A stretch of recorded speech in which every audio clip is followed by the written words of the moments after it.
I've just come back from a vacation in the Galapagos. I have no words to describe the beauty of the place and its wildlife.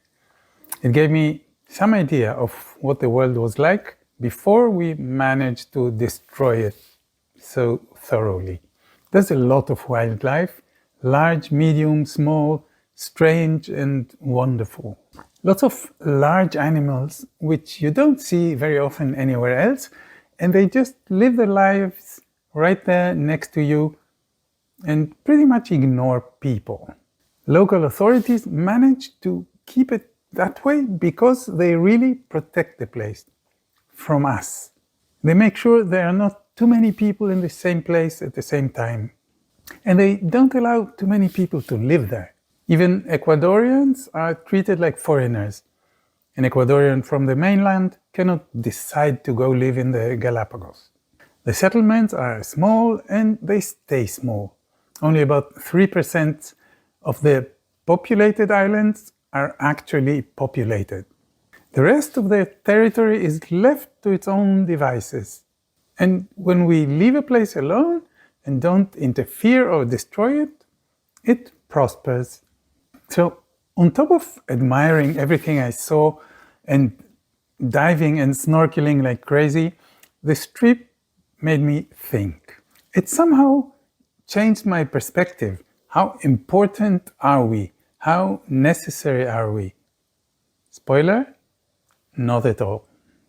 This new perspective keeps coming back to me, especially while diving, where I'm allowed to enter a world that doesn't include me, a world that doesn't need me, organized and working according to its own rules. I can only be grateful for the permission and the opportunity to witness it. I don't have a role in it. I shouldn't do anything. I get a tiny window into Wonderland and I'm allowed to be a silent, unobtrusive witness. It's a great place to be. Not very familiar compared to my life above the surface, where I have goals, work toward them, perform, expect specific results. I do lots of things constantly. It's wonderful and relieving to take a pause from all that and go into a world where I don't have a role and don't have to achieve anything. You don't have to be a diver to find this perspective interesting. I found out that what I'm offering in my teachings is a similar idea. Take a pause from performing, even a very short one, but do it regularly. Suspend performance. Let your to-do list rest for a moment. Press the pause button. Declare to yourself that in this small parenthesis, you don't have to do anything. Declare to yourself that in this small parenthesis, in this short moment of pause, you don't have to do anything and you don't have a goal. Almost instantly, you enter a different state of mind, an attitude that allows new things to emerge and enter your consciousness. Because I'm a movement teacher, my suggestion is to fill this moment with some movement and attention. Not the kind of movement you do during the day aimed at something and expecting a result, but movement that doesn't try to achieve anything. When you put the goal on pause, you can move and observe your movement in a pure, curious way. Become interested in how you move without trying to accomplish anything. You enter a space similar to the way we learned the foundations of being human in the first year or two of our lives. Playing, doing random movements, paying attention and following our curiosity. That kind of mental space doesn't just happen. You have to create it. Make an inner declaration and press the pause button. Most of us never do it. We're too busy to pause. But if you do it, wonderful things start to happen, especially if you do it regularly. You become better at it, and when you decide to press the pause button, it actually happens. You can create this small space in your mind, in your activity and physical attitude, a space in which you don't aim at a result. If you play with movement, you create a learning space in which your basic way of moving can improve. It seems like my work moves more and more in this direction. It is less about the specific movement I'm leading you through and more about that particular state of mind, of curiosity, openness, a beginner's mind attitude, where you stop striving and just observe, witness. When I dive, it happens naturally, easily, but you don't have to dive to create it. Want to see how this works? We can do it right now. Okay, so make this mental declaration for the next minute or two. I'm not trying to do anything. I'm not trying to be good at it. I don't have a goal. I am not performing. And bring your attention to your breathing.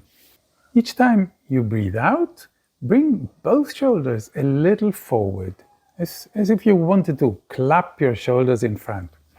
They're not going to touch each other, of course, but they go in that direction, as if closing in on your chest. This round your upper back.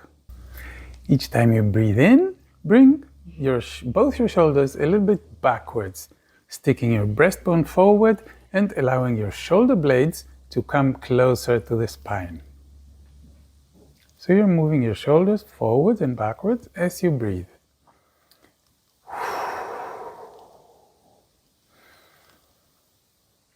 Now do half of what you've been doing. Keep it really small. Accompany your breath with a little shoulder movement. Shoulders forward to exhale and backwards when you inhale. Your upper back and probably your neck too accompany and respond to your breathing. So you round your back as you breathe out, you arch your back as you breathe in. And now make it even smaller. Don't try hard, don't strain, keep it soft. And keep your mind on it and get interested in the movement, especially what the upper part of your body is doing. See what calls your attention and move your attention around while keeping the same movement synchronized with your breathing. Breathe out, breathe in. Maybe your breathing slows down because it's accompanied by movement, and your spine is probably changing its shape. Maybe your neck participates, so your gaze goes a little bit down when you breathe out, a little bit up when you breathe in, but you don't do anything with your neck. It just happens as a consequence of your movement. Now, let go of the movement, but maintain your focus. We still haven't closed this parenthesis in our day.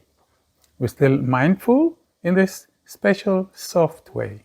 Keep your attention on your upper body, the shape of your chest and spine, and where your shoulders choose to rest at this moment. Now, let go and forget about it. This is not an exercise to be repeated every day. It was a small exploration in which you paid attention to a specific aspect of your mobility. And there's an infinity of possibilities to move. So my suggestion is not do this specific exercise every day, but do this kind of mental pause and observe yourself in movement, any movement, a different one each day, on a regular basis. Let me tell you what you just did. You were feeding your nervous system with information by paying attention. Your breathing is automatic. It happens without your conscious control or intervention. But when you pay attention to it, you take it out of autopilot for a short moment. When you do that, your nervous system can learn, change, and improve. Feed it new information, and it will integrate what it finds useful. It's a bit like creating a new version of a computer program. Just a few tiny corrections, a small bug removed, and the new version will run again in the background a tiny bit better. Do this kind of exploration regularly, daily hopefully, and it can be very short, and you'll be creating a new version of yourself, of your mobility, of whatever it is you explore that day, a little better every day. You'll find yourself on a journey of learning, improvement, and growth. This is transformational. When I dive, I find myself in a similar state of mind, curious, non-ambitious, and attentive. You don't have to be a diver to enter this state. Find the pause button and choose to press it day after day for a short moment. And turn your attention to yourself in motion. Make this a regular practice and it can change your life. It changed mine and the lives of many of my students. You can do it on your own, or you can have my help. I've made the journey a lot easier for you because I've paved the road, so you don't have to create it from scratch. I've created hundreds of explorations, like the one we just did, exploring ourselves through movement. Want to get a daily 3-minute mindful movement session into your mailbox every day? Take a look at Persistent Growth. Stay well, stay in motion.